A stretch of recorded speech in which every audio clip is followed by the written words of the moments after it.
with a total investment of 22,000 crores.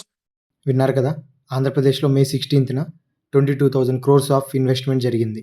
IT, electronics and communication, real time governance, human రిసోర్సెస్కి minister అయిన నారా లోకేష్ గారి చేతుల మీదుగా ఈ ReNew energy corp inauguration event జరిగింది. అసలు బేసిక్గా రెన్యూబుల్ ఎనర్జీ అంటే ఏంటి, నాన్ రెన్యూబుల్ ఎనర్జీ అంటే ఏంటంటే, నాన్ రెన్యూబుల్ రిసోర్సెస్ అంటే అవి వాడే కొద్దీ మనం అయిపోతూ ఉంటాయి. లైక్ ఫర్ ఎగ్జాంపుల్ కోల్ నుంచి కూడా మన సింగరేన్లో కరెంట్ ప్రొడ్యూస్ చేస్తారు కదా. ఇప్పుడు ఆ కోల్ అనేది అంతరించిపోతూ ఉంటుంది, మనం తవ్వే కొద్దీ అయిపోతూ ఉంటుంది. రెన్యూబుల్ రిసోర్సెస్ అంటే మన సోలారు, విండ్ ఇలాంటివి. ఇప్పుడు మనం ఏంటి, రోజు ఎండ అయితే వస్తుంది కదా మనకి, రోజు గాలి అయితే వస్తుంది, గాలి అయితే అయిపోద్ది కదా, అవి చాలా ఫ్రీగా మనకి దొరికాయి కదా. ఇలాంటి రిసోర్సెస్ నుంచి పవర్ జనరేట్ చేయడాన్నే రెన్యూబుల్ ఎనర్జీ అంటారు. Sunlight is free, wind is free. అసలు ఈ రెన్యూ ఎనర్జీ కార్ప్ అనే కంపెనీ ఆంధ్రప్రదేశ్లో చేస్తున్న 22,000 crores ఆఫ్ ఇన్వెస్ట్మెంట్ గురించి మనం డీటెయిల్గా మాట్లాడుకుందాం. ఇండియాలో రెన్యూబుల్ రిసోర్సెస్ నుంచి ఎనర్జీ ప్రొడ్యూస్ చేసే కంపెనీస్లో ఈ రెన్యూ పవర్ అనేది one of the leading company. వీళ్ళు చేస్తున్న ఈ 22,000 crores of investment solar energy, wind energy, BESS అంటే బ్యాటరీ ఎనర్జీ స్టోరేజ్ సిస్టమ్, ఈ మూడింటి మీద చేస్తున్నారు. టోటల్గా ఈ ప్రాజెక్ట్లో వాళ్ళు సోలార్ ఎనర్జీ యూజ్ చేసి 1800 megawatts capacity, wind energy use చేసి 1000 మెగావాట్స్ కెపాసిటీ, బెస్ యూజ్ చేసి 2 గిగావాట్ హవర్ కెపాసిటీ, ఇది వాళ్ళు ప్రొడ్యూస్ చేయబోతున్నారు. అసలు ఈ ఇన్వెస్ట్మెంట్ ఎక్కడ జరుగుతుంది ఆంధ్రప్రదేశ్లో అంటే, అనంతపూర్ డిస్టిక్లో గుంతకల్ మండల్లో బేతపల్లి అనే విలేజ్లో జరుగుతుంది. ఈ టోటల్ 22,000 crores ఆఫ్ ఇన్వెస్ట్మెంట్లో ఫస్ట్ ఫేజ్లో 7,000 crores వాళ్ళు ఇన్వెస్ట్ చేస్తున్నారు.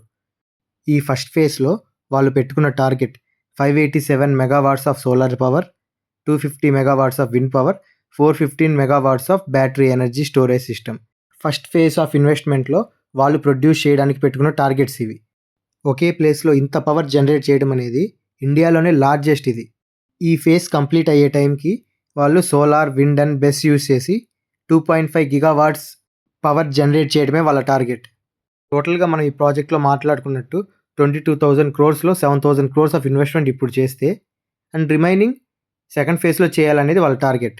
యాక్చువల్లీ ఈ రెన్యూ ఎనర్జీ కార్ప్ అనే కంపెనీ టీడీపీ లాస్ట్ టర్మ్లో కూడా ఈ కంపెనీ ఇన్వెస్ట్ చేసింది. బట్ 2019లో వైఎస్ఆర్సీపీ గవర్నమెంట్ వచ్చిన తర్వాత వైఎస్ఆర్సీపీ గవర్నమెంట్ పవర్ విషయంలో చేసిన కొన్ని పాలసీ చేంజెస్ ఈ కంపెనీకి వర్కౌట్ అవ్వక వాళ్ళు ఆంధ్ర నుంచి వెళ్ళిపోయారు. బికాస్ ఏ కంపెనీ అయినా కూడా బిజినెస్ చేస్తున్నప్పుడు వాళ్ళకి వర్కౌట్ అవ్వాలి. వాళ్ళకి వర్కౌట్ అవ్వకపోయినా కూడా ఏ కంపెనీ అయినా నష్టాలతో రన్ చేయాలనుకోదు కదా. మళ్ళీ ఆఫ్టర్ 6 years టీడీపీ గవర్నమెంట్ వచ్చిన తర్వాత వాళ్ళు ఇన్వెస్ట్మెంట్ చేయడానికి ముందుకు వచ్చారు. దీని గురించి లోకేష్ గారు మాట్లాడుతూ ఇలా అన్నారు. Renews power re-entry after 6 years is not a comeback. It is a statement. Andhra Pradesh is back. ఆంధ్రాలో ఇన్వెస్ట్మెంట్ వద్దు అని తిరిగి వెళ్ళిపోయిన వాళ్ళు మళ్ళీ తిరిగి రావాలి అని అంటే ఈ టీడీపీ గవర్నమెంట్ వాళ్ళకి ఏమేం హామీలు ఇచ్చిందనేది మనం ఒకసారి చూద్దాం. టీడీపీ గవర్నమెంట్ 2024లో వచ్చిన తర్వాత అక్టోబర్లో ఇంటిగ్రేటెడ్ క్లీన్ ఎనర్జీ అని చెప్పి ఒక పాలసీ తీసుకొచ్చారు. ఆ పాలసీ ప్రకారం ఇన్సెంటివ్స్ ఇవ్వడం, is of doing business and long term stability ఉండేలాగా మేము చూసుకుంటామని ఇలాంటి హామీలు ఇచ్చారు. ఈ పాలసీ వాళ్ళకి నచ్చింది. దాంతోపాటు ల్యాండ్ అలొకేట్ చేశారు. అండ్ ఈ కంపెనీ జనరేట్ చేయబోతున్న పవర్ని డిస్ట్రిబ్యూట్ చేయడానికి 100 kilometers of extra high voltage transmission lines establish చేస్తామని హామీ ఇచ్చారు. సింగిల్ విండో క్లియరెన్స్ అంటే కంపెనీకి గవర్నమెంట్ సైడ్ నుంచి జరగాల్సిన ఏమున్నా కూడా ఫాస్ట్గా ఒకరితో మాట్లాడితే అది క్లియర్ అయిపోయేలాగా మీ ఇష్యూ అనేది మేము చూసుకుంటాం, కానీ మీకు గవర్నమెంట్ సైడ్ నుంచి ఎలాంటి డిలే ఉండదు అని హామీ ఇచ్చారు. ఇప్పుడు ఏ బిజినెస్ మ్యాన్ అయినా కూడా తనకి ఏదో ఒకటి ఉపయోగం లేకుండా ఊరికే వచ్చి ఏం చేయరు కదా. ఇప్పుడు తను చేసే ఇన్వెస్ట్మెంట్ వల్ల ఆయనకి ప్లస్ ఉంటుంది అండ్ ఆంధ్రప్రదేశ్ స్టేట్కి ప్లస్ ఉంటుంది. ఫర్ ఎగ్జాంపుల్ ఇప్పుడు మీరు ఒక డ్రెస్ అనేది 2 వెబ్సైట్లో చూశారు. ఒక దానిలో తక్కువ ఉంది, సేమ్ ఐటమ్ అన్నప్పుడు తక్కువ ఉన్న దాంట్లోనే కొంటారు కదా. అలాగే ఏ స్టేట్లో ఇన్వెస్ట్ చేస్తే వాళ్ళకి ఎక్కువ బెనిఫిట్స్ ఉంటాయో ఆ స్టేట్లోనే ఇన్వెస్ట్ చేస్తారు కదా. అపోజిషన్ గవర్నమెంట్ జనరల్లీ విమర్శిస్తుంటాయి, ఫ్రీగా ఇస్తున్నారు, ఇన్సెంటివ్స్ ఇస్తున్నారు అని.